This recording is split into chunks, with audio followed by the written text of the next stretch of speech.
Hello friends, my name is Praveen Kumar. Now आज हम लोग एक टॉपिक देखेंगे that is called weeds and weedings. इसमें हम लोग ये पढ़ेंगे कि हम लोग किस तरीके से वीड्स को मैनेजमेंट करते हैं, किस तरीके से वीड्स को हम लोग कंट्रोल करते हैं और ये वीड्स हमारे लिए कैसे बेनिफिट्स होते हैं और कैसे नुकसानदायक होते हैं। ठीक, तो चलिए आगे लोग देखते हैं। सबसे पहले आया वीड्स प्रॉब्लम, मतलब कि वीट से हमें क्या क्या प्रॉब्लम्स होती हैं। ठीक, तो पहले हम लोग जानते हैं वीड्स का डेफिनेशन। वीड्स होता क्या है? वीड्स इज़ अनडिज़ायरेबल या अनवांटेड प्लांट्स, मतलब हमको ये एक ऐसा प्लांट्स है जिससे हमको कोई बेनिफिट नहीं होता है इकोनॉमिकली भी। तो ये अगर सपोज़ किसी भी प्लांट्स के पास होगा, जैसे हमने मान के चलो हमने गेहूं की खेती करा। अब गेहूं के खेत में कोई ऐसा प्लांट आ गया जो उस सारे न्यूट्रिशन को क्या करता हो, खींच लेगा। तो खींच लेता होगा तो उसको हम बोलते हैं वीड्स, जिससे हमको कोई बेनिफिट नहीं है और नुकसान होता है। चलो आगे क्या है। All plants may become weeds in a particular situation. हर एक प्लांट्स एक वीड हो सकता है। ठीक है, जैसे मान के चलो कोई हमने बाजरा का खेती करा, ठीक है, और बीच में एक वीट का प्लांट आ गया, तो वो हमारे लिए क्या है? हमारे लिए वो वीड है। क्यों? क्योंकि वो सारे न्यूट्रिशन बाजरे की खेती में जो भी हमने लगाया उसके न्यूट्रिशन को वो क्या करेगा, वीट का प्लांट खींच लेगा। इसलिए हमारे लिए ये अनवांटेड होते हैं। अब क्वेश्चन है, who is the father of weed science? Weed science के फादर कौन है? तो आंसर क्या जाएगा? जेथरो टूल। जेथरो टूल वीड साइंस के फादर कहे जाते हैं। चलो एक यहाँ पे एग्जांपल है, एग्रीमोन मैक्सिकाना। एग्रीगोन मैक्सिकाना एक कॉमन वीड है जो मोस्टली हमको देखने को मिलता है बरसात के मौसम में। कई बार ये जो गांव देहात में से बिलोंग करते हैं वो मोस्टली ये चीज़ को देखे होंगे। आगे क्लासिफिकेशन ऑफ वीड्स। अब हम लोग पढ़ते हैं कि वीड्स का क्लासिफिकेशन अलग अलग बेसिस पे हम लोग यहाँ देखेंगे। सबसे पहले आया कि on the basis of site of predominance, मतलब कि वो किस जगह पे या किस जगह पे उगते हैं। ठीक है, उनका उगने का स्थान कहाँ है, तो उसके हिसाब से दो होते हैं। एक होते हैं ऑब्लिगेट वीड्स, एक होते हैं फैकल्टेटिव वीड्स।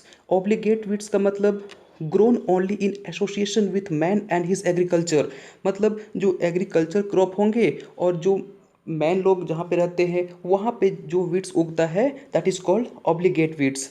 हाँ, एग्जाम्पल क्या हो जाएगा? चिनोपोडियम और एना गैलिस, ये मोस्ट कॉमन वीड्स है जो कि ऑब्लिगेट्स वीड्स होते हैं।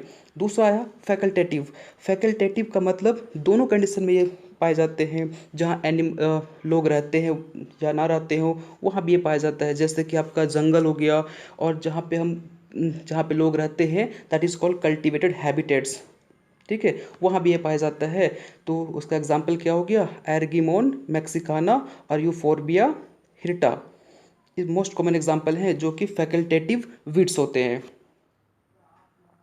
आगे अब हम देखते हैं बहुत तरह का डायग्राम, जैसे कि हमने पीछे एग्जांपल देखा, ये चिनोपोडियम है जिसको हम भतुआ भी कहते हैं। ये एग्रीगोन मैक्सिकाना, ठीक है, मैंने बताया था ये मोस्टली रेनी सीजन में मिलता है और मोस्ट कॉमन जो गांव देहात में होते हैं वहाँ पे ये देखने को मिलेगा। तीसरा एनागेलिस, ये एनागेलिस का वीड्स है। देखिए यूफोर्बिया हर्ट, हाँ ये है।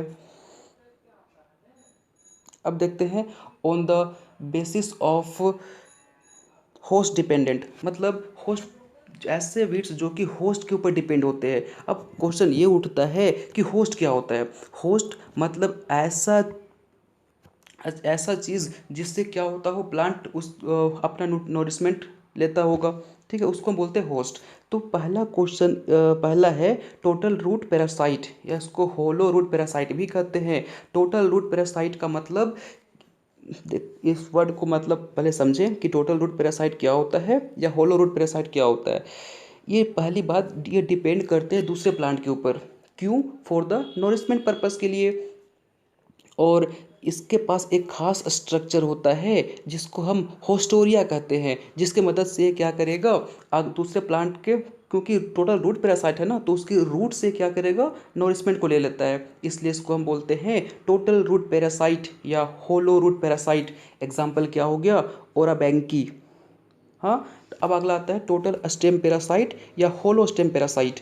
टोटल स्टेम पैरासाइट या होलो स्टेम पैरासाइट का मतलब कि जो प्लांट्स होंगे, क्योंकि उसके पास एक स्ट्रक्चर है होस्टिया, तो ये न्यूट्रिशन कहाँ से लेगा, उसके जाइलम और फ्लोएम से। हमको पता है जाइलम और फ्लोएम एक वस्कुलर टिश्यू है।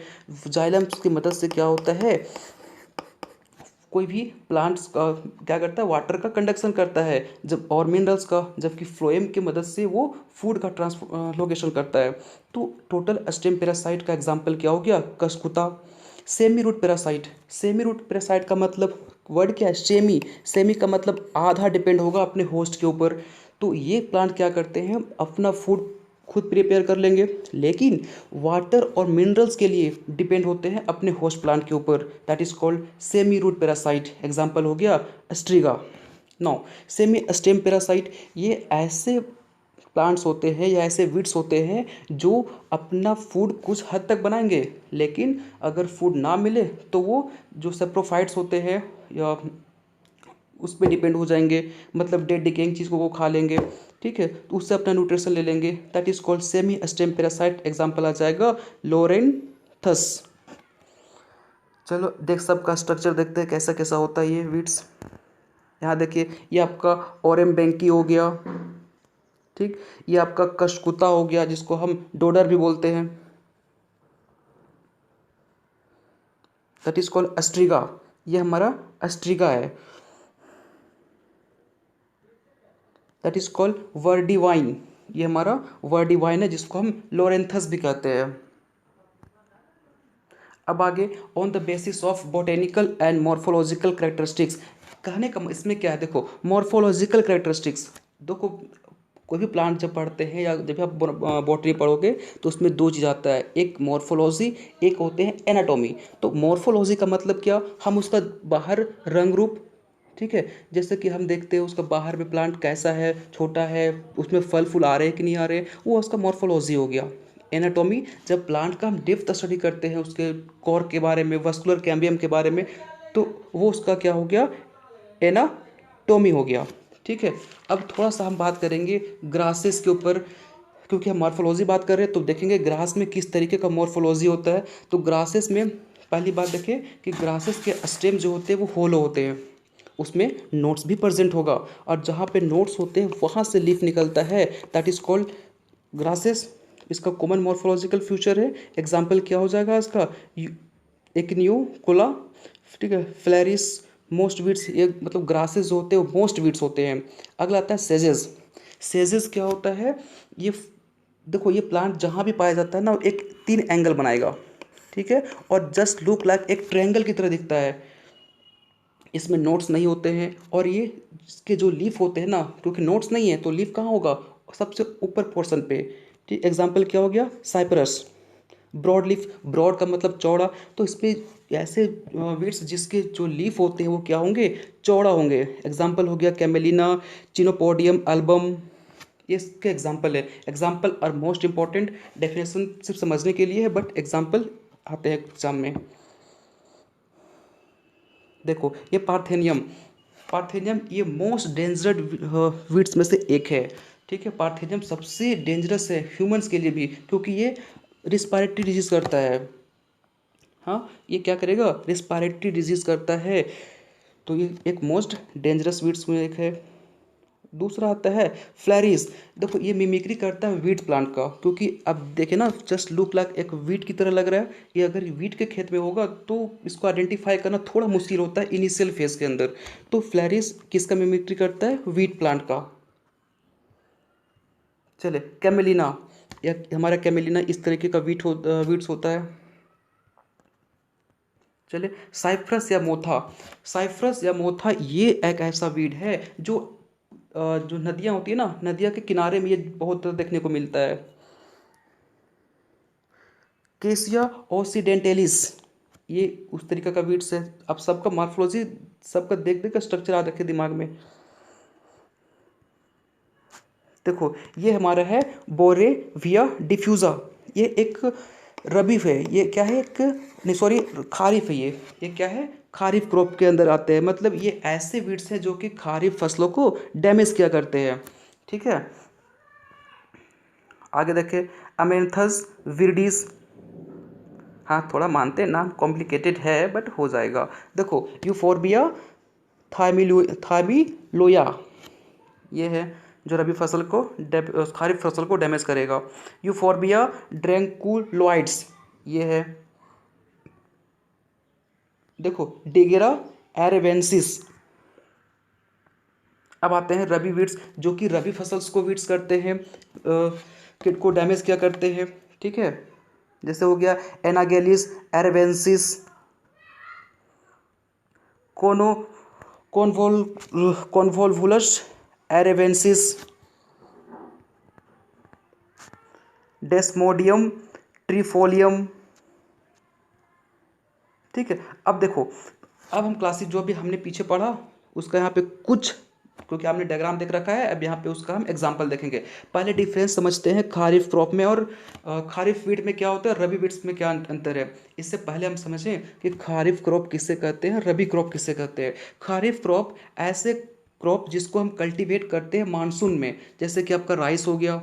ठीक है, मतलब ये ज़्यादातर जून से नवंबर तक के महीने में किया जाता है, वो खारिफ क्रॉप हो गया। रबी क्रॉप क्या होता है, जिसको हम जनवरी से लेके मार्च तक में करते हैं, और एग्जांपल इसका वीट हो गया। ये मोस्ट खारिफ क्रॉप था, रबी क्रॉप था। अब ऐसे वीट्स, अब उसी के अकॉर्डिंग हम वीट को क्लासीफाई करेंगे। खारिफ वीट्स क्या होते हैं, रबी वीट्स क्या होते हैं। तो खरीफ वीट्स क्या होते हैं, जो खरीफ फसलों को क्या करेंगे, डैमेज करेंगे। एग्जाम्पल क्या हो गया, अमेरेंथस विर्डीज। ठीक है, इसको हम कॉमनली इस नाम से भी जानते हैं, जंगली चौलाई। ठीक है, और वोरेविया डिफ्यूज़ा, इसको हम विष खोफरा भी कहते हैं। तो कॉमन नेम भी कभी कभी पूछा जाता है कि विच वीड्स इज कॉल्ड विष खोफरा, तो आपको ये बताना होगा। अगला रबी वीड्स, इसके एग्जांपल क्या हो गए, एनागेलिस एरेवेंसिस, जिसको हम कृष्णा नील भी कहते हैं। एरेगमोन मैक्सिकाना, जिसको हम सत्यानशी भी कहते हैं। ठीक है, इसका स्ट्रक्चर हमने पीछे देखा। आगे मूव ऑन करते हैं, चलो। बेस्ड ऑन हैबिटेट, अब हैबिटेट का मतलब उसके आवास, तो हम वीट को क्लासीफाई करेंगे उसके आवास के अकॉर्डिंग। ठीक है, मतलब किस तरह के हैबिटेट में वो रहता है। पहला ट्रस्टियल आया, ट्रस्टियल का मतलब ग्रोइंग ऑन लैंड, मतलब ऐसा वीड्स जो लैंड पे ग्रो करते हों। ठीक है, एक्वेटिक का मतलब ऐसे वीड्स जो नियर द वाटर, वाटर के समीप ग्रो करेंगे, उसको हम बोलेंगे एक्वेटिक। इसके को भी हम क्लासीफाई कर सकते हैं, जैसे फ्री फ्लटिंग आया। फ्री फ्लटिंग का मतलब ऐसे वीड्स जो सॉइल में अटैच ना हो, लेकिन वो केवल फ्लट कर रहा होता है वाटर के सरफेस के ऊपर, वो हो गया फ्री फ्लटिंग। अरे फ्लटिंग का मतलब ही होता है ना तैरना। ठीक है, अगला आता है इमर्ज्ड। इमर्ज्ड का मतलब उसके जो रूट्स होंगे वो वाटर के अंदर क्या होते हैं, धसे होंगे, लेकिन and leaves above the surface, लेकिन उसके जो लीव्स होंगे, पत्तियां होंगी, वो सरफेस के ऊपर होगा। अब आता है सबमर्ज। सबमर्ज का मतलब आधा पानी के अंदर डूबा होगा, उसके लीव्स तक, मतलब रूट हो गया, उसके स्टेम्स हो गया, उसके लीफ हो गए, सारे पानी के अंदर घुसे होंगे, लेकिन उसका फ्लावर केवल पानी से बाहर होगा। देखो क्या बोला, normally with all there leaves beneath the water surface but may have floral part above the water. सारे जो पार्ट होंगे पानी के नीचे होंगे, लेकिन केवल फ्लोरल पार्ट होगा वो पानी के ऊपर होगा।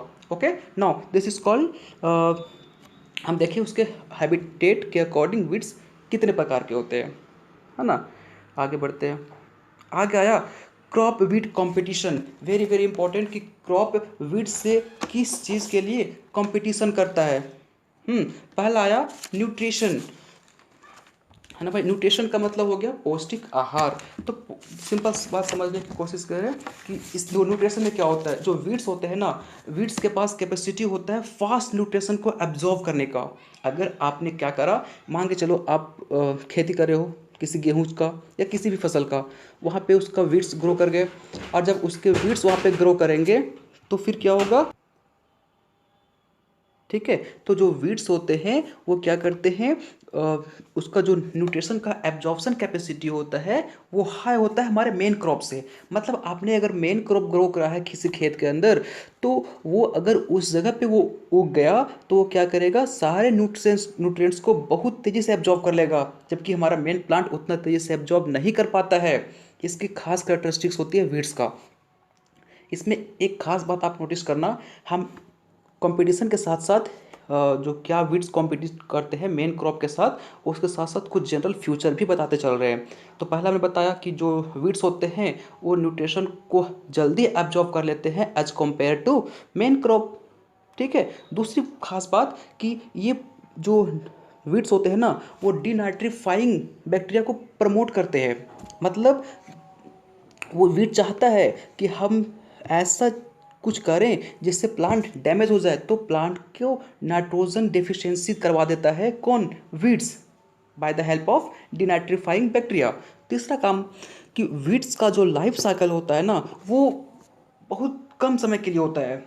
जैसे मान के चलो कोई ऐसा आपने आपका जो मेन क्रॉप है उसका लाइफ साइकिल 150 डेज़ का है, तो जो वीड्स होंगे उसका लाइफ साइकिल 50 डेज़ का ही होगा। तो इसको बेनिफिट मिलता है इस वीड्स को, है ना। दूसरा आता है वाटर। देखो वाटर ये ज़्यादातर वहाँ देखने को मिलेंगे जो कि इरिगेटेड एरिया होता है। ठीक है। जहाँ पे मतलब अनइरिगेटेड एरिया कहने का मतलब हुआ जहाँ पे सिंचाई की सुविधा उतना अच्छा नहीं हो पाते हैं। अब देखो वीड्स का खास बात, वीड्स का ट्रांसपिरेशन रेट बहुत हाई होता है as compare to main crop. ठीक है ना। अब देखो आप पहले से पढ़ते आ रहे हो कि ट्रांसपिरेशन जो होता है वो एसेंशियल होता है फोटोसिंथेसिस करने के लिए। तो जितना अधिक ट्रांसपिरेशन होगा वाटर का एब्जॉर्प्शन भी उतना हाई होगा। ठीक है। अब कैसे होता है आप पूरा डिटेल पढ़े हो फोटोसिंथेसिस चैप्टर में, है ना।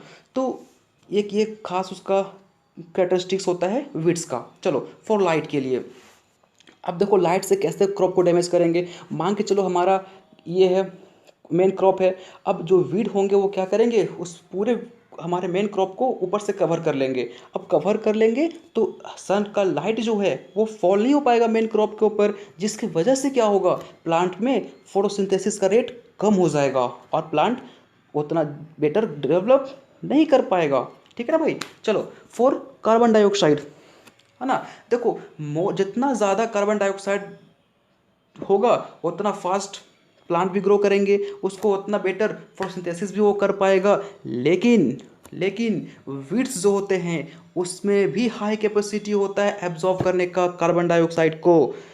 ठीक है। तो वो सारे कार्बन डाइऑक्साइड को एब्जॉर्ब कर लिया करेंगे तो बगल के जो प्लांट्स होंगे ना उसको डैमेज होगा। अगला आया एलोपैथिक इफेक्ट। ये बहुत इंटरेस्टिंग है। एलोपैथिक इफेक्ट का मतलब होता है जो आपके वीड्स होंगे वो कुछ केमिकल्स रिलीज करते हैं by the help of roots, by the help of leaves. ठीक है। वो क्या करेंगे, कुछ केमिकल को रिलीज करते हैं। अब इस केमिकल से क्या होगा, आसपास के जो प्लांट्स होंगे ना उसको वो क्या करेगा, डैमेज करेगा। मतलब आसपास के प्लांट्स को वो डैमेज करेगा, उसको ग्रो करने देगा ही नहीं, अपने केमिकल्स ही उसको इफेक्ट कर देगा। That is called allopathic effect. ठीक है ना। चलो आगे मूव ऑन करते हैं। अब आया wheat control, very very interesting topic. और यहाँ से क्वेश्चन बनते हैं कि जो हमारे वीड्स हैं उसको हम कैसे कंट्रोल करें। तो वीड्स को कंट्रोल करने के बहुत सारे प्रोसेस हैं एक्चुअली, बट यहाँ पे मोस्ट कॉमन 4 है। कौन कौन सा, cultural method, physical method, chemical method और बायोलॉजिकल मेथड। जिसमें फिजिकल और कल्चरल उतना ज़्यादा इंपॉर्टेंट नहीं है एग्जाम के व्यू से, ज़्यादातर क्वेश्चंस आते हैं केमिकल मेथड्स और बायोलॉजिकल मेथड से। ठीक है। तो कल्चरल मेथड में क्या आ गया वो देखेंगे बाद में, फिजिकल मेथड भी बाद में देखेंगे। फिजिकल मेथड में मोस्टली आता है जैसे आपने कोई मशीन यूज़ करा, आपने कोई किसी मशीन से होइंग किया, आपने प्लगिंग किया, आपने उसकी मदद से आपने क्या करा, पूरा खेत को अपने जोत दिया। तो एक तरीका होता है फिजिकल को, इसको मैकेनिकल मेथड भी कहते हैं। मोस्टली हम यहाँ पे देखेंगे बायोलॉजिकल मेथड और केमिकल मेथड। ठीक है। तो आगे बढ़ते हैं। चलो अगला आया इंटीग्रेटेड वीड मैनेजमेंट। हम किस तरीके से वीड मैनेजमेंट करेंगे। नॉक्सियस वीड, पहला बात ये उठता है ये नॉक्सियस वीड क्या होते हैं। देखो नॉक्सियस वीड ऐसे वीड्स होते हैं जिसमें हाईली कैपेसिटी होता है, नॉर्मली वीड से ये ज़्यादा खतरनाक वीड्स होता है जिसके पास कैपेसिटी होता है ये जो क्रॉप्स होते हैं ना उसको बहुत तेज़ी से डैमेज करेगा। ठीक है, ये वाइल्ड लाइफ को भी डैमेज करता है। अगर कोई एनिमल्स इसको खा गया ना तो इनफैक्ट उसकी डेथ भी हो जाती है। ये नॉक्सियस वीड है। तो इसको हम कैसे कंट्रोल करेंगे, कैसे इसको मैनेजमेंट करेंगे? तो पहला आता है बायोलॉजिकल कंट्रोल। बायोलॉजिकल कंट्रोल कहते हैं कि इसको है, ऐसे मान के चलो कि हमारे वीड्स है, उसमें हमने क्या करा, कुछ ऐसे प्रेडेटर या कुछ ऐसे इंसेक्ट हमने छोड़ दिया जो उस वीड्स को खाता हो। ठीक है, तो वीड को खा लेगा, that is called biological control. Herbicides हम बहुत तरीके का केमिकल यूज़ करेंगे, जैसे आपका अट्राजीन हो गया, सीमाजीन हो गया, एट्सेट्रा एट्सेट्रा। ठीक है, प्रिवेंशन, हम बोलते हैं ना prevention is better than cure. ठीक है, तो भाई प्रिवेंशन हमको क्या करना है, हम खेती ऐसे जगह करें जहाँ पे वीड ग्रो ना करता हो। ये मोर इजी या मोस्ट यूज़फुल तरीका है। ठीक है, तो हो गया प्रिवेंशन। उसके अलावा भी बहुत मेथड्स है, जैसे मल्चिंग। मल्चिंग में क्या होता है, आपने खेती करा, ठीक है, आप तो खेती करने के बाद क्या करोगे, उसको प्लास्टिक से कवर कर दोगे। तो प्लास्टिक से कवर करने से क्या होता है, जो उसके नीचे वीड्स होंगे वो गर्मी की वजह से क्या करेंगे, डेवलप नहीं कर पाएंगे। वो हो गया मल्चिंग। अगला आता है हैंड पुलिंग। हैंड पुलिंग या प्लगिंग, ये क्या होता है, अपने उसको हाथ से उखाड़ के फेंक दिया। आपने वीड देखा, आप कई बार गांव में देखे होंगे, जो महिलाएं होती है, जो किसान होता है, वो क्या करता है, अपने खेत में जो वीड्स होते हैं उसको उखाड़ के वो हाथ से फेंक देता है। तो वो हो गया हैंड पुलिंग। कल्टीवेशन, कुछ ऐसे चीज़ को कल्टीवेट करें जो वीड को ग्रो ना करने देता हो। ठीक है, मोइंग, मोइंग एक मशीन के थ्रू हम क्या करते हैं, वीड्स को खींच के बाहर निकाल देते हैं। इरिगेशन, इरिगेशन का मतलब ये होता है ना भाई कि आप क्या करो, पूरे खेत में इतना हैवी या इरिगेशन करो जिसके वजह से क्या होगा, जो वीड्स होंगे वो सफोकेशन से मर जाएंगे। ठीक है, बर्निंग, आप कई बार देखे होंगे खेत में क्या होता है, कई बार ये चीज़ आप ऑब्जर्व किए। ठीक है, तो हमने ये बताया बर्निंग के बारे में। थोड़ा सॉरी, थोड़ा सा टेक्निकल इशू हो गया था, अब आगे कंटिन्यू करते हैं। हम बता रहे थे बर्निंग, है ना। देखो, बर्निंग में क्या हमने बताया कि किसान क्या करते हैं, अब कई बार गांव देहात में देखे होंगे कि वो पहले खेत में नहीं क्या करते हैं, वो जलाते हैं, आग लगा देते हैं, जिससे वो फ़ायदा दो होता है। एक, उसके राख से कुछ न्यूट्रिएंट्स मिल जाते हैं, और उससे कुछ वीड्स जो डेवलप कर रहे होते हैं, जो ग्रो कर रहे होते हैं, वो ग्रो नहीं करते हैं। हाँ, चलो आगे देखते हैं ग्रेजिंग। ग्रेजिंग का मतलब होता है चरना। ग्रेजिंग का मतलब चरना। अब मान के चलो हमारा कोई ऐसा खेत में क्या वीड्स ग्रो कर रहे हैं, तो हम क्या करेंगे, उस कुछ एनिमल्स को उसमें हम डाल देंगे, तो वो क्या करेगा, सारे वीड्स को खा जाएगा। अगला आता है रीवेजिटेशन। सबसे इसका एग्जाम्पल है मेरीगोल्ड। मेरीगोल्ड के पास हाई कैपेसिटी होता है वीड्स को कंट्रोल करने का, वो वीड्स को ग्रो करने नहीं देगा। तो कुछ ऐसे प्लांट्स को लगाओ जो वीड्स से बेटर होते हो। ठीक है, अगला आता है फर्टिलाइजेशन। फर्टिलाइजेशन का मतलब आप इतना हाईली केमिकल्स या हाईली फर्टिलाइज़र का यूज़ करो ताकि हमारे जो ये क्रॉप्स हैं उसमें इतना कैपेसिटी आ जाए कि वो वीड्स को इजली कॉम्पिटेट कर ले और उससे वो हरा दे। ठीक है, मतलब फर्टिलाइजेशन हम ऐसे करें ताकि हम वीड्स को वीड्स को कम कर दे, उसकी कैपेसिटी को लो कर दे। उसके लिए क्या करना होगा, हमको उस क्रॉप को हाईली स्ट्रॉन्ग करना होगा। ठीक है ना, ये हो गया फर्टिलाइजेशन। चलो अब आगे देखते हैं। आगे आया वीड कंट्रोल का, हम एक एक मेथड पढ़ेंगे कैसे कैसे वीड का कंट्रोल होता है। ठीक है ना, तो पहला आया प्रिवेंटिव मेथड। ये बहुत इंपॉर्टेंट है प्रिवेंटिव मेथड। देखो, प्रिवेंटिव मेथड में हम क्या करते हैं, जो हमारा वीड्स होता है उस वीड्स को ओरिजिन होने से पहले या ओरिजिनेट होने से पहले हम क्या करेंगे, उसको हम कुछ ऐसे चीज़ को यूज़ करेंगे जिससे हम उसको उखाड़ के फेंक दें या उसमें ग्रो नहीं कर पाए। ठीक है, इसमें कुछ लॉ भी लाया गया। देखो, प्रिवेंटिव मेथड में कुछ ऐसे लॉ भी आए। ठीक है, जिसके वजह से आप कई बार देखोगे कि कुछ ऐसे क्रॉप जिसका हम टेस्टिंग किया जाता है, मतलब उसको तुम इस देश से दूसरे देश में ट्रांसपोर्ट नहीं कर सकते। ठीक है, इंडिया में ऐसा कोई लॉ ज़्यादातर नहीं है, एक कर्नाटका के अंदर ये एक लॉ देखा गया है। ठीक है, दूसरा आता है क्यूरेटिव या रिमेडियल मेथड। इसमें क्या आता है, दो मेथड इसमें, इरेडिकेशन मेथड और कंट्रोल मेथड।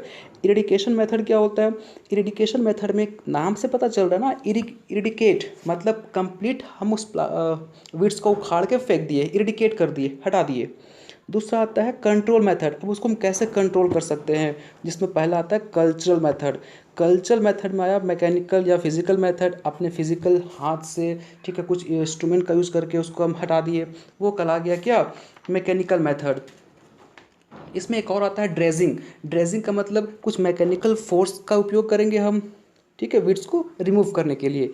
अगला आता है क्रॉपिंग, कॉम्पिटेटिव या इकोलॉजिकल मेथड।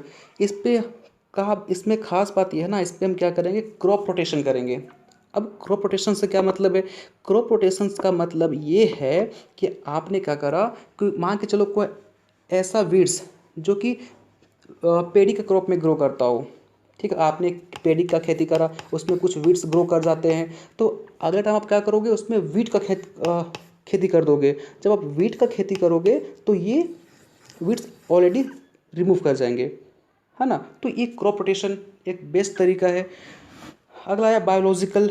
बायोलॉजिकल मेथड क्या होता है, ठीक है। फिर अब आया हमारा बायोलॉजिकल मेथड। बायोलॉजिकल मेथड में हम क्या करते हैं कि जो हमारा जो क्रॉप है उसमें कुछ ऐसे हम प्रेडेटर छोड़ देंगे जो उस वीड को खा जाता हो। जब वो वीड को खा जाएगा तो हमारा ऐसे भी कंट्रोल हो गया वीड, तो एक बायोलॉजिकल मेथड हो गया। केमिकल मेथड्स में हम क्या करते हैं, वेरियस टाइप ऑफ केमिकल्स को उसमें हम छिड़काव करेंगे, ठीक है, जिसके वजह से हमारा वीड रिमूव हो जाएगा। चलो अब आगे देखते हैं। देखो बायोलॉजिकल, प्लांट पेस्ट और कंट्रोल बाय नेचुरल एजेंट, ठीक है, हम प्लांट पेस्ट को कंट्रोल करेंगे किसके वजह से, नेचुरल एजेंट से। तो जैसे कि आपका कुछ ऐसे इंसेक्ट्स हो गए, हमने बोला है ना कि कोई इंसेक्ट को आप इंट्रोड्यूस कर दिया जो उसको खा लिया, ठीक है, वैसे आपका कुछ प्रेडेटर्स होते हैं, पैरासाइट होते हैं, पैथोजेंस होते हैं, ठीक है। चलो ये हमारा, अब हम बात करते हैं केमिकल मेथड। ये हमारा हर्बिसाइड्स है। हम्म अरे कई बार देखे हो ना जो हर्बिसाइड्स का ये आता है, केमिकल वगैरह इसी तरह के डिब्बे में आते हैं, इसलिए मैंने यहाँ पे दिखाया। चलो क्लासिफिकेशन ऑफ हर्बिसाइड्स। हाँ, अब हम देखते हैं हर्बिसाइड्स का classification on the basis of chemical structure. ये दो तरीके का होता है, एक होता है इनऑर्गेनिक, एक होता है ऑर्गेनिक।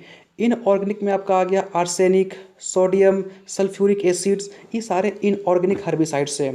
जबकि ऑर्गेनिक में 16 से 17 ग्रुप्स होते हैं। हाँ, जिसमें कुछ हम यहाँ पे देखेंगे, जैसे आपका एलिफेटिक्स में आ गया डेल्फोन, ठीक है, टीसीए, एमाइड्स और एसिटामाइड्स, जिसमें आपका आ गया ऑल क्लोर। यहाँ पे ऑल क्लोर में कुछ कुछ जैसे होता है ब्यूटा क्लोर, एला क्लोर, प्रोपा क्लोर, प्रोपोनील, ये इसमें आते हैं। पायरी बायपारीडिलियम, इसमें आ गया पेराक्वेट, डीलाक्वेट, ठीक है, फेनॉक्सी में आ गया 2,4-D। ये कुछ एग्जाम्पल हैं। तो इसमें क्वेश्चन कैसे आता है, देखो क्वेश्चन ये पूछेगा, हर्बिसाइड्स का नेम दे देगा, पूछेगा ये किस ग्रुप से बिलोंग करता है ना। जैसे डेलाफोन आ गया, पूछेगा डेलाफोन बिलोंग विच ग्रुप, तो आंसर क्या हो जाएगा, एलिफेटिक्स, ठीक है। चलो आगे देखते हैं। On the basis of selectivity, selectivity के बेसिस पे हर्बिसाइड्स कैसे, दो तरीके का होते हैं, सेलेक्टिव हर्बिसाइड्स और नॉन सेलेक्टिव हर्बिसाइड्स। देखो सेलेक्टिव हर्बिसाइड्स में क्या होता है, कुछ स्पेसिफिक, मतलब अगर आप खेती करे हो तो उसमें आप वीट क्रॉप ग्रो करेंगे, क्रॉप के साथ साथ कुछ हर्बिसाइड्स भी ग्रो हो जाएगा। तो ये अगर हम सेलेक्टिव हर्बिसाइड्स का उपयोग कर रहे हैं तो उससे क्या होगा कि केवल और केवल उस वीड ही रिमूव होगा, उसको बोलते हैं सिलेक्टिव हर्बिसाइड्स। आपने चुन चुन के क्या करा, उसको मारा, तो उसके लिए हमको जिस हर्बिसाइड्स का यूज़ करेंगे दैट इज़ कॉल्ड सीमाजिन और अट्राजिन। नाउ नॉन सिलेक्टिव, जिसमें हमको सिलेक्टिव नहीं करना होगा, आप जिस क्रॉप को लगाए हो या जिस उसमें जो भी वीड्स ग्रो है, दोनों के दोनों खत्म हो जाएंगे, दोनों को दोनों हम किल कर देंगे, तो वो होता है नॉन सिलेक्टिव, ठीक है। एग्जाम्पल आ गया डाइक्वेट, पेराक्वेट, ठीक है। चलो आगे देखते हैं। On the basis of translocation, translocation का मतलब होता है मूवमेंट करना, ठीक है। जैसे वाटर का ट्रांसलोकेशन होता है रूट से कहाँ पे, लीफ तक, वो हो गया ट्रांसलोकेशन। तो उसके हिसाब से हम देखते हैं सिस्टमेटिक हर्बिसाइड्स। सिस्टमेटिक हर्बिसाइड्स क्या होते हैं, ये अगर आप सिस्टमेटिक हर्बिसाइड्स का छिड़काव किए हो खेत में तो ये हर्बिसाइड्स के ट्रांसलोकेशन कैपेसिटी को ही ख़त्म कर देगा, जिसके वजह से हर्बिसाइड्स का फोटोसिंथेसिस भी ख़त्म हो जाएगा और उसका रिस्पायरेशन कैपेसिटी भी ख़त्म हो जाएगा। अगर वो ख़त्म तो वीड्स तो ऐसे ही ख़त्म हो जाएगा। तो उसका एग्जांपल क्या आ गया, प्रोपोनिल, 2,4-D, अट्राजिन, सिमाजिन। अब आता है कॉन्टैक्ट हर्बिसाइड्स। आप हर्बिसाइड्स का छिड़काव किए, अब हर्बिसाइड के छिड़काव करने से जो भी उसके कॉन्टैक्ट में आएंगे वो उसकी क्या हो जाएंगे, मर जाएंगे। तो वो हो गया आपका कॉन्टैक्ट हर्बिसाइड्स। एग्जाम्पल आ गया पेराक्वेट, डाइक्वेट, है ना। चलो आगे देखते हैं। आगे आया on the basis of application. ठीक है, मतलब उसका यूज़ हम किस तरीके से करें, उसका यूज़ करने का एप्लीकेशन क्या है, किस टाइम पे उसका यूज़ किया जाए। तो पहला आता है pre plant applied. Pre plant apply का मतलब जब आप खेत को क्रॉपिंग करने के लिए क्या कर रहे हो, तैयार कर रहे हैं, तो उस टाइम कुछ ऐसे हम हर्बिसाइड का छिड़काव करेंगे जो वीड्स को ना आने देते हो या वीड्स को ग्रो करने ना दे। एग्जाम्पल आ गया फ्लूक्लोरोलिन, है ना। फ्लूक्लोरोलिन, थोड़ा सा नेम कॉम्प्लिकेटेड है, ठीक है। एला क्लोर, है ना। प्री इमरजेंस का मतलब क्या होता है, प्री इमरजेंस का मतलब ये होता है कि भाई निकलने से पहले, वीड्स को ग्रो करने से पहले, ठीक है, हम कुछ सिलेक्टिव हर्बिसाइड्स को छिड़काव करेंगे, जैसे अट्राजिन, सिमाजिन, उसको छिड़काव कर दीजिए, मतलब वीड्स को निकलने से पहले। और अगर वीड्स निकल गया हो, that is called post emergence, तो उसमें क्या छिड़काव करेंगे, 2,4-D प्रोपानिल। ठीक है, चलो ये देखो मोस्ट, ये द बेस्ट वीड किलर है जो कि 2020 में डिस्कवर किया गया, है ना। सबका नाम आप देख रहे हैं। ये सब ऐसे हैं जो कि कोई पैकेट के फॉर्म में आता है, कुछ बॉक्स के फॉर्म में आता है। इसको हम पानी में एक लिमिट अमाउंट में क्या करते हैं, मिक्स करते हैं, फिर स्प्रे करते हैं हम अपने खेतों में, है ना। चलो यहाँ पे आप देख रहे हैं एक फार्मर क्या कर रहा है, अपने जो हमारे वीडीसाइड्स है चाहे जो हर्बिसाइड्स है वो क्या कर रहा है, उसमें छिड़काव कर रहा है ताकि हमारा जो वीड्स हैं वो रिमूव हो जाएं। देखो लेकिन अब यहाँ से खास बात देखो, यहाँ से क्या बोला, हर एक वीड्स, है ना, हर एक वीड्स ऐसा नहीं होते कि हार्मफुल ही होते हैं। कुछ ऐसे वीड्स होते हैं जो हमारे लिए यूज़फुल भी होते हैं, जिसको अपने डेली लाइफ में हम यूज़ किया करते हैं। उसी में से एक है हमारा ब्लैकबेरी। ब्लैकबेरी जो होता है ना, इसका यूज़ किया जाता है मेमल्स की पेस्ट बनाने के लिए, ठीक है। और फिर देखो बरडॉग। बरडॉग क्या होता है, इसके रूट्स जो होते हैं वो एडिबल होते हैं, इसके रूट को खाया जाता है, ठीक है। इसमें कुछ कुछ एग्जांपल आपको याद रखना है विथ उसके क्या यूजेस हैं। फिर देखो चिकवीड्स। चिकवीड्स का यूज़ हम सलाद के लिए क्या करते हैं, और कहीं पे ग्राउंड को कवर करना है तो ग्राउंड को कवर करने के लिए भी हम चिकवीड्स का प्रयोग क्या करते हैं। कॉर्नफ्लावर। कॉर्नफ्लावर का यूज़ हम डेकोरेट करने के लिए करते हैं सलाद को, क्योंकि कॉर्नफ्लावर देखोगे तो ये बहुत कलर के आते हैं, वेरियस ऑफ कलर के ये आते हैं।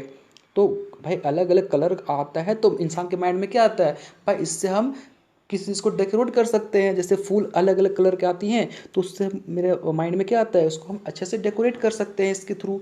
तो इसी तरह हमारा जो कॉर्नफ्लावर है उससे हम क्या करते हैं, तो डेकोरेट करते हैं सलाद को, ठीक है। चलो फ्लैटवीड। फ्लैटवीड क्या बोलता है, इसके लीफ जो होते हैं ना वो इडिबल होते हैं, इसके रूट भी इडिबल होते हैं। हॉर्सटेल। हॉर्सटेल ये हमारा ईटेन होता है, ये भी, इसको भी खाया जाता है, जैसे कि एस्परगस को हम खाते हैं, हॉर्स टेल भी खाए, ये भी खाने के काम में ही आता है, ठीक है। उसी तरह हमारा लैम्स क्वार्टर्स हो गया, इसके लीव्स होते हैं, सूट्स होते हैं, रॉ, इसमें इसके लीफ भी खाया जाता है, इसके सूट भी खाए जाते हैं, ठीक है। और इससे क्या, इस खास बात इसका क्या है ना कि ये इरोजन, ठीक है, आपदा से बचाता है। लैम्स क्वार्टर जो है वो आपदा से बचाता है। अब देखो कुछ ऐसे हम आपको कुछ ऐसे फोटोग्राफ दिखा रहे हैं जो उसका यूज़ हम डेकोरेशन के लिए करते हैं, जैसे स्टिंगिंग नेटल्स हो गया, है ना। फिर आपका डेंडिलियोन्स हो गया, कॉमन रैगवीड हो गया, ठीक है। चलो अब हम कुछ various type of objective questions करते हैं जो कि वीड मैनेजमेंट के ऊपर बेस्ड है और बहुत इंटरेस्टिंग क्वेश्चंस हैं। देखो how many weeds species seriously damage in crop. देखो एक वर्ड में यहाँ पे पकड़ना चाहिए, देखो सीरियस बोला, एक होता है मोस्ट सीरियस और एक होता है सीरियस। अगर क्वेश्चन में सीरियस बोला हो तो आंसर जाएगा 18,000, आंसर बी जाएगा, इसका आंसर बी है। लेकिन अगर बोलता मोस्ट सीरियस मतलब कौन से ऐसे वीड्स स्पीसीज हैं जो क्रॉप को बहुत ज़्यादा तौर पर डैमेज करते हैं, तो वो आंसर जाएगा आपका डी नंबर 18। तो डिफर कहाँ पे है, अगर सीरियस ही पूछा है तो आंसर क्या जाएगा 18,000, और अगर मोस्ट सीरियस पूछा है तो आंसर जाएगा 18। ठीक, चलो। Annual agriculture losses in India by weeds, मतलब हर साल एग्रीकल्चर क्रॉप्स होते हैं वो वीड्स के थ्रू इंडिया में कितने लॉस होते हैं, तो वो क्या क्या जाएगा। तो देखो 33% वीड्स जो होते हैं ना वो वीड्स, सॉरी 33% क्रॉप जो होते हैं वो वीड्स से अफेक्ट होते हैं। 20% जो होते हैं वो इंसेक्ट्स से होते हैं। 26% जो है वो डिजीज़ होता है, और 21% अदर्स से। कहने का ये मतलब हुआ कि जो हमारे क्रॉप्स हैं वो इंडिया के अंदर वो सबसे ज़्यादा 33% वीड्स से अफेक्ट होते हैं। तो आंसर क्या आ जाएगा, ए नंबर। ठीक है, चलो आगे देखते हैं। Which is the crop high yield losses by weeds, कौन सा ऐसा क्रॉप है जो वीड्स से अधिक प्रभावित होता है। तो आंसर क्या जाएगा, कैरेट, ए नंबर। ठीक, विच इज़ द, ये तो क्वेश्चन हो गया ना। Alternate host of black rust of wheat, पता है वीट के अंदर एक डिजीज होता है that is called black rust. हाँ, वो किससे होता है, तो वहाँ देखिएगा एग्रोपायरोन रेपेंस, इससे होता है। ठीक, देखो डर्मेटाइटिस, देखो जो आप ऐसे याद कर सकते हो, जो स्किन के डॉक्टर होते हैं ना उसको बोलते हैं डर्मेटोलॉजिस्ट, है ना। तो डर्मा का मतलब ही होता है स्किन। तो ऐसे कौन से वीड्स हैं जो एलर्जी कॉज करते हैं या स्किन एलर्जी कॉज करते हैं, तो आंसर क्या जाएगा इसका, पार्थेनियम हाइस्ट्रोफोरस। ये है जो है एक ऐसा वीड है जो स्किन एलर्जी कॉज करता है। देखो ये तो क्वेश्चन हो गया हमारा। विच is the most problematic weeds present 92 countries in the world, ऐसा कौन सा प्रॉब्लम करने वाला वीड्स है जो कि 92 कंट्रीज़ में या पूरे वर्ल्ड में ये होता है। तो आंसर क्या जाएगा, इसका आंसर हो जाएगा क्वेश्चन नंबर 6 का ए नंबर, है ना, कार्पस रोटोंडस।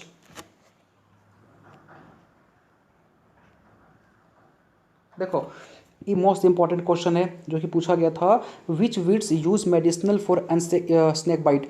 अगर आपको स्नेक काट लेता है, मैंने बताया था ना हर एक वीड्स हार्मफुल नहीं होते, कुछ वीड्स ऐसे होते हैं जिसका हम यूज़फुल भी क्या करते हैं, तो उसमें से एक है जो कि स्नेक के काटने पर हम यूज़ किया करते हैं, तो वो क्या है, देखो उसका ल्यूकास अस्परा एक ऐसा वीड्स है जिसका यूज़ हम स्नेक के काटने पे क्या करते हैं। ठीक, चलो NO2 इंडिकेटर वीड्स, ऐसा कौन सा वीड है जो कि वहाँ पे अगर प्रेजेंट होगा ना तो वो इंडिकेट करेगा यहाँ पे नाइट्रोजन ऑक्साइड का अमाउंट ज़्यादा है, तो वो वीड्स का नाम क्या है, तो याद रखिएगा ब्रासिका कैबेर। ठीक है, ये एक ऐसा वीड है जो NO2 को इंडिकेट करता है। चलो Orobanche can be survive on which crop, Orobanche जो है एक वीड्स है, तो वो किस क्रॉप पे ऊपर अपना सर्वाइव करता है, तो आंसर जाएगा टोबैको। तो ओराबैंकी जो है ना वो टोबैको प्लांट्स के ऊपर सर्वाइव करता है और उसको ग्रोथ को रोक देता है, मतलब उसका जो प्लांट है ना वो प्लांट्स को हाईली डैमेज करेगा, उस पर लाइट आने नहीं देगा, उसके न्यूट्रिशन को एब्जॉर्ब कर लेगा, हमने सब ऊपर पढ़ रखा है। ठीक है, आंसर क्या आ जाएगा, टोबैको।